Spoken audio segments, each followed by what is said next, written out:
کہ عظما صاحبہ یہ فرما رہی ہیں ہیوم کو کوٹ کر کے کہ اگر آپ نے کوئی ایسی چیز دیکھ لی ہے جس کی کوئی ایکسپلینیشن نہیں ہے اور اس میں آپ اس کو سمجھ بھی نہیں رہے، وہ مافوق الفطرت ہے، کوئی سپر نیچرل لگ رہی ہے اینڈ سو فورتھ، تو اس کا پھر بھی مطلب یہ ہوگا کہ آپ نے سائنس کا یا فزکس کا کوئی نیا قانون ڈسکور کر لیا ہے۔ مجھے امید ہے کہ چونکہ اس پہ میں ایک کرٹیک پروڈیوس کر رہا ہوں تو عظما صاحبہ یہ نہیں کہیں گی کہ نہیں کیسر صاحب آپ سمجھے نہیں، یہ میں نہیں کہہ رہی تھی، یہ تو ہیوم کہہ رہا تھا۔ ظاہر سی بات آپ کوٹ کر رہی ہیں اور پریفرنس دے رہی ہیں ہیوم کو، تو یہ ویو تو آپ کا ہی ہوگا۔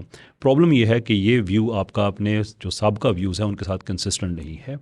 مثال کے طور پہ اسی ویڈیو میں آپ نے یہ فرمایا تھا، جن کرامات اور معجزات کو کیسر صاحب سائنسی لحاظ سے منوانا چاہتے ہیں ان کے لیے وہ اپنے سٹینڈرڈ کے مطابق کوئی فالسیفیکیشن ٹیسٹ پروپوز کر دیں، اور اگر آپ یہ فالسیفیکیشن ٹیسٹ پروپوز نہ کر پائیں یا معجزے کے لیے فالسیفیکیشن ٹیسٹ پروپوز کرنا آپ کو معجزات کی توہین محسوس ہو، تو پھر یہ سمجھنے کی کوشش کریں کہ ہر نظریہ سائنسی نظریہ نہیں ہوتا، اور غیر سائنسی ہونے کا مطلب غیر اہم ہونا بھی نہیں ہوتا۔ قطع نظر اس بات کا کہ میں نے کبھی یہ نہیں کہا کہ معجزات کو آپ سائنس سے سمجھیں۔ انفیکٹ میں معجزے کو، یعنی کہ جو چیز عقل کو عاجز کرتی ہے، میں اس کو میں سائنٹیفکلی سمجھنا چاہتا ہی نہیں ہوں۔ دس از کیونکہ وہ میری ایک تجربے اور مشاہدے کی ایک لمٹ ہے، اور اگر ایک چیز اس کے بیونڈ ہے تو میں اس کو ایکسیپٹ کروں گا ایز اٹ از۔ خیر یہ بھی ایک اسٹرا مین ہے کہ مجھ پہ ایک ایسا ویو نافذ کر دیا جو میں نے کبھی کہی نہیں، لیکن مین چیز جو یہاں پہ ہے وہ یہ ہے کہ آپ جب یہ کہیں کہ سائنس بنیادی طور پہ یہ ہے کہ اگر آپ اس میں سے کوئی چیز ایکسپلین کر سکتے ہیں، فالسیفائی کر سکتے ہیں، ویل اینڈ گڈ، اگر نہیں کر سکتے تو پھر ہم یہ کہیں گے کہ وہ نظریہ سائنسی نہیں ہے۔ جبکہ آپ کا یہ ویو ہے کہ اگر آپ نے کوئی ایسی چیز ڈسکور کر لی ہے جو مافوق الفطرت ہے، تو اوبیسلی مافوق الفطرت ہے تو پھر آپ اس کے اوپر فالسیفیکیشن ٹیسٹ اپلائی نہیں کریں گے، تو پھر بھی آپ کا ویو یہ ہے کہ وہ پھر سائنس کا کوئی نہ کوئی آپ نے ایک نیا قانون ڈسکور کر لیا ہے۔ So I would really ask you to make up your mind, یا وہ لوگ جو آپ کو انفارمیشن دیتے ہیں ان سے پوچھیں کہ آپ نے کیا کہنا ہے، کہ جو چیز سائنسی طریقے سے ایکسپلین نہیں ہو سکتی، کیا ہم اس کو یہ کہیں گے کہ اب چونکہ یہ چیز ایکسپلین نہیں ہو رہی دیر فور یہ سائنسی نظریہ نہیں ہے، یا ہم اس چیز کو اپنی آنکھوں کے سامنے دیکھ کے بھی کہیں گے کہ نہیں اس کے پیچھے بھی کوئی نہ کوئی سائنس کا قانون ہے جو ہم نے ڈسکور کیا ہے، میں بھی اس قانون کو ہم سمجھے نہیں ہیں لیکن یہ بھی ہوا ہے سائنسی قوانین کے تحت۔ انٹرسٹنگ بات یہ ہے کہ اپنے پہلے ویڈیو پہ عظما صاحبہ نے امام غزالی پہ یہی اعتراض کیا تھا، یہ بھی سن لیجئے۔ غزالی ثابت کرتے ہیں کہ میریکلز نیچر سے الگ چیز نہیں ہے۔ لاٹھی کا سانپ بننا یا سمندر میں راستہ بن جانا یا مردے کا زندہ ہونا یہ کوئی سپر نیچرل فینومینا نہیں ہے، بلکہ یہ سب کے سب واقعات نیچرل ایونٹس ہیں جنہیں نیچرل سائنس کے طریقے سے ایکسپلین کیا جا سکتا ہے۔ یعنی کہ اگر امام غزالی یہ کہیں کہ جو بھی معجزات ہیں ان کو ہم سائنٹیفکلی ایکسپلین کر سکتے ہیں تو وہ عظما صاحبہ کے لیے قابل قبول نہیں ہے، لیکن ہیوم کو کوٹ کرتے ہوئے یہ قابل قبول ہو جائے گا، اس لیے کہ اگر کوئی چیز ایسی ہے جو سمجھ میں نہیں آتی ہے تو پھر بھی اس کے پیچھے کوئی نہ کوئی سائنس ہی ہوئی ہوگی۔ آپ نے ایک میم بنائی تھی وہ face palm and all that, ایک اور بھی ہے، او بھائی کہنا کیا چاہتے ہو something, so want to use that, but جانے دیتے ہیں اس بات کو، آگے بڑھتے ہیں۔ فلسفے کے علوم کی اقسام بتاتے ہیں اور اس چیپٹر میں بار بار لوگوں کو خبردار کرتے ہیں کہ انہوں نے تو ایک عالم ہونے کے ناطے فلسفہ پڑھا ہے، لیکن لوگوں کو فلسفے کی کتابیں نہیں پڑھنی چاہیے۔ میتھمیٹکس کے حوالے سے غزالی کہتے ہیں کہ جو شخص ریاضی پڑھے اسے منع کرنا چاہیے، کیونکہ باوجود اس کے کہ یہ علم امور دین سے متعلق نہیں، لیکن یہ علم فلسفے کی مبادیات میں سے ہے۔ ان جنرل غزالی کا کہنا تھا کہ جو شخص فلسفہ کی کتب اخوان الصفا وغیرہ کا مطالعہ کرتا ہے اور ان میں نبیوں کے احکامات اور صوفیہ کے کلام کو دیکھتا ہے جن کو انہوں نے اپنے کلام میں شامل کر لیا ہے، تو وہ انہیں اچھا سمجھ کر قبول کرتا ہے اور فلسفہ کے متعلق کچھ نیک اعتقاد رکھنا شروع کر دیتا ہے، اور اس طرح وہ باطل کی طرف کھچا چلا جاتا ہے۔ اس آفت سے بچنے کے لیے ضروری ہے کہ لوگوں کو فلسفہ کی کتب کے مطالعے سے باز رکھنے کی کوشش کرنی چاہیے، کیونکہ ان کے مطالعے سے لوگوں کے دھوکہ کھا جانے کا اندیشہ ہے۔ جس طرح تیراکی سے ناآشنا آدمی کو ساحل سے دور رکھنا ضروری ہے، اسی طرح لوگوں کو فلسفہ کی کتب کے مطالعے سے باز رکھنا ضروری ہے۔ تمام فلسفی کافر ہیں اور ان کی کتابوں کا مطالعہ نہیں کرنا چاہیے۔ کیا یہ باتیں لکھنے والے کو فلسفے اور سائنس کا سپورٹر کہا جا سکتا ہے؟ جیسا کہ آپ نے سنا عظما رومی صاحبہ نے غزالی کے حوالے سے ان کی ایک کتاب ایک تاثر سے کریٹ کرنے کی کوشش کی کہ وہ ان سارے علوم کے خلاف ہیں، اور تو بالکل ان کو ایک آنکھ نہیں دے ان کو بھاتے تھے۔ اگین عظما رومی صاحبہ سے کوئی شکوہ نہیں ہے، لیکن ان سے شکوہ ہے کہ یہ جو چیزیں ان کے ہاتھ میں تھما دیتے ہیں اور پوری بات ان کو نہیں بتاتے، اور پھر ان کو اس طرح سے آ کے پھر خفت اسٹرانگ لفظ سے میں نہیں کہوں گا، اگرچہ انہوں نے تو میرے بارے میں بہت سے زیادہ سخت باتیں کہہ دی ہیں، لیکن I don't want to join her at that level. لیکن یہ عظما صاحبہ سے شکوہ بہرحال ہے کہ کم سے کم خود تو پڑھ لیا کرے نا آگے۔ اب جو حصہ آپ نے چھوڑ دیا ہے وہ میں بتا دیتا ہوں، اور یہ میں جو سیاق و سباق ہے اس کے لیے میں بتا دوں جو سننے والے ہیں ان کے لیے، کہ یہاں پہ بنیادی طور پہ دو مصائب کا ذکر کیا ہے، دو ایولز، دو مشکلات کا ذکر کیا ہے۔ ایک مشکل یہ ہے کہ جو بھی فلسفیوں نے لکھا ہے وہ سارا ٹھیک لکھا ہے، جس کے کچھ حصے عظمیٰ رومی صاحبہ نے پڑھ کے سنا دیے۔ دوسرا حصہ جو انہوں نے نہیں پڑھا وہ میں آپ کو پڑھ کے سنا دیتا ہوں۔ وہ لکھتے ہیں، دوسری آفت اسلام کے جاہل دوست کی پیدا کردہ ہے۔ وہ یہ گمان کرتا ہے کہ نصرت دین کا تقاضا یہی ہے کہ علم جو بھی فلسفیوں کی طرف منسوب ہو اس کا انکار کر دیا جائے، اور وہ فلاسفہ کے تمام علوم کا انکار کر دیتا ہے اور دعویٰ کرتا ہے کہ وہ جاہل ہیں، حتیٰ کہ چاند اور سورج کے گرہن کے متعلق فلاسفہ کے اقوال کی بھی وہ تردید کر دیتا ہے اور گمان کرتا ہے کہ اس سلسلہ میں جو کچھ فلسفی کہتے ہیں وہ شریعت کے خلاف ہیں۔ جب اس جاہل آدمی کا یہ انکار اس شخص تک پہنچتا ہے جو ان چیزوں کو دلائل قطعیہ کی روشنی میں جانتا ہے، تو اپنی دلیل کو تو کوئی شک پیدا نہیں ہوتا، بلکہ وہ یہ گمان کرنے لگتا ہے کہ اسلام جہالت اور دلائل قطعیہ کے انکار پر مبنی ہے۔ اس طرح اس کے دل میں فلسفہ سے محبت اور اسلام سے نفرت میں اضافہ ہوتا ہے۔ یعنی کہ بنیادی ان کا جو مقدمہ ہے وہ یہ ہے کہ بھائی فلسفہ یا جو فلاسفہ ہیں ان کو پڑھ کے منوان تسلیم کر لینا یہ ایک ظلم ہے، اور ان کی ہر بات کو ریجیکٹ کر دینا یہ بھی ایک زیادتی ہے، اور وہ اس کو کہہ رہے ہیں جو اسلام کا کوئی جاہل دوست ہے وہ ایسی حرکتیں کرتا ہے، جبکہ ریزنبل پوزیشن یہ ہے کہ جو انہوں نے سچ کہا ہے، جو ٹھیک کہا ہے، آپ اسے ایکسیپٹ کریں، جو انہوں نے غلط کہا ہے اس پہ آپ تنقید کریں۔ یہ انتہائی ریزنبل بات ہے، پڑھے لکھے آدمی کی بات ہے۔ میرا نہیں خیال کہ کوئی بھی آدمی جس میں کوئی تھوڑی سی بھی ایک ریزن یا انٹلیکچوئل آنیسٹی پائی جاتی ہو وہ اس چیز سے ڈس ایگری کرے کہ فلاسفہ پہ آپ کا ایمان ہے کہ وہ جو کہیں گے آپ نے اس کو مان لینا ہے، یا فلاسفہ جو ہے وہ شیطان ہے کہ جو انہوں نے کہا ہے وہ غلط ہے۔ غزالی تو میں نے پچھلے ویڈیو میں بھی عرض کیا تھا کہ ابن سینا کی بہت سی باتوں سے اتفاق کرتے تھے، ایٹ لیسٹ سیکنڈری کوزیلٹی میں ان کا جو نظریہ تھا، وہ جو کلاسیکل اشاعرہ کا نظریہ ہے وہ اس پہ بیس نہیں تھا، بلکہ وہ ایگری کرتے تھے ابن سینا سے، اور بہت سی چیزوں میں بہت سے فلاسفہ سے ان کا اتفاق تھا۔ تو وہ یہ کہہ رہے ہیں کہ نہ ان کی باتوں کو آنکھیں بند کر کے مان لو اور نہ ہی آنکھیں بند کر کے سب سے انکار کر دو۔ لیکن عظمیٰ رومی صاحبہ کو جس کسی نے یہ پیپر دیا ہے اس نے ٹوٹل یہ غائب کر کے کہہ دیا کہ آپ نے بس یہ پڑھ دینا ہے تاکہ تاثر یہ ابھرے کہ غزالی ان سارے علوم کے خلاف تھے۔ اب یہ بات تو طے ہے کہ عظمیٰ رومی صاحبہ نہیں ان چیزوں کے بارے میں گرفت رکھتی ہیں۔ انفیکٹ اپنی پہلی ویڈیو میں انہوں نے دنیا کے بڑے بڑے سائنسدانوں کو یہ کہہ کے لٹرلی ربش کر دیا ان کو کہ یہ لوگ عقل کے خلاف ہیں، بیکاز جس کسی نے ریشنیلٹی کی یا ریشنلزم کی ان کو ترجمہ بتایا تھا وہ یہ بتایا تھا کہ اس کا مطلب عقل ہوتا ہے، حالانکہ وہ امپیریسزم ورسز ریشنلزم کی ایک ڈبیٹ ہے جس کا تعلق اس عقل سے نہیں ہے جس کو عرف عام میں کہا جاتا ہے۔ ویسٹ کی سائنٹیفک پروگریس بھی اسی عمل اور رد عمل کی مرہون منت ہے کہ جہاں ایک طرف کوپرنیکس، گیلیلیو، ڈیکارٹ، سپینوزا، ڈارون اور مارکس ریشنلزم کو پروموٹ کرتے رہے، تو وہیں لاک، برکلے، ہیوم، کانٹ، نیچے اور شوپنہاور عقل کی مخالفت کرتے رہے۔ But obviously you have to understand philosophy۔ تو آپ کی جو انفارمیشن ہے اس کی کوالٹی، معافی چاہتا ہوں، آپ کی جو اوپینین ہے اس کی کوالٹی نہیں بڑھ سکتی اس انفارمیشن کی کوالٹی سے جس کی بیس پہ آپ یہ اوپینین قائم کر رہے ہیں۔ تو مجھے شکوہ عظمیٰ صاحبہ سے نہیں ہے، ان لوگوں سے ہے جو کہ ان کو غلط اوپینین یا انفارمیشن دے دیتے ہیں۔ عظمیٰ رومی صاحبہ سے صرف اتنا شکوہ ہے کہ کیونکہ کیمرے پہ آپ نے آ کے بات کرنی ہوتی ہے تو تحقیق کر لیا کریں، مت غزالی کے نفرت میں اتنے دور جائیں کہ ان کے آدھی چیزیں پیسج لوگوں کے سامنے رکھتے ہوئے باقیوں کو آپ اگنور کر دیں۔ آگے بڑھتے ہیں۔ ایک اور ریفرنس ملاحظہ کریں تحفۃ الفلاسفہ کے آخری چیپٹر کا۔ غزالی لکھتے ہیں، اگر ہم سے کوئی پوچھے کہ تم ان فلسفیوں کے مذہب کی تفصیل تو کر چکے، اب ان کے کفر و اسلام کے متعلق تمہارا کیا خیال ہے؟ کیا تم ان کو کافر اور واجب القتل قرار دیتے ہو؟ تو ہم کہتے ہیں کہ صرف 3 مسئلوں میں ہم ان کو کافر سمجھتے ہیں۔ اب اگر 17 مسئلوں میں غزالی نے ان کی جان بخش دی اور صرف 3 مسئلوں میں انہیں واجب القتل سمجھا تو انہوں نے کوئی رعایت نہیں کی۔ مسئلہ 3 میں ہو یا 13 میں، فلسفی بیچارہ تو اپنی جان سے گیا۔ اب یہاں پہ 2 باتیں ہیں، ایک تکفیر کا ہے اور ایک قتل کا ہے۔ فقہی معاملہ ہے قتل کا، میں اس پہ تو بات نہیں کروں گا، اس پہ تو فقہا ہیں وہ بات کریں، لیکن جہاں تک تکفیر کا تعلق ہے میں جاننا چاہوں گا عظمیٰ رومی صاحبہ سے کہ کیا آپ تکفیر کرتی ہیں؟ جو 3 چیزیں انہوں نے کہی ہیں جو فلاسفہ کا عقیدہ تھا، ایک عقیدہ یہ تھا کہ جو کائنات ہے یہ قدیم ہے، عالم قدیم ہے، حادث نہیں ہے۔ دوسری انہوں نے یہ بات کہی کہ اللہ تعالیٰ کو جو مجموعی طور پہ نالج ہے وہ تو ہے لیکن جو جزیات ہیں اس کا علم نہیں ہے۔ اور تیسری چیز یہ کہ اللہ تعالیٰ جسموں کے ساتھ ریزریکشن نہیں کرے گا، یعنی کہ حشر کے دن جسموں کے ساتھ لوگوں کو نہیں اٹھائے گا۔ یہ 3 چیزیں ہیں جو قرآن میں واضح طریقے سے بیان کی گئی ہیں کہ یہ ایسا ہی ہے۔ اب جو آدمی ان تینوں چیزوں کو ڈینائی کرے، عظمیٰ رومی صاحبہ آپ کے خیال میں وہ مسلمان ہوگا یا کافر ہوگا؟ Move on shall we. مجھے نہیں پتا کہ زوال کے عمل کی یہ منظر کشی کیسے صاحب نے کس اصول کے تحت کی ہے۔ کیا سائنس کا زوال کوئی بجلی کی لوڈ شیڈنگ ہے کہ امام غزالی نے بٹن دبایا اور اسلامی دنیا سے سائنس چلی گئی؟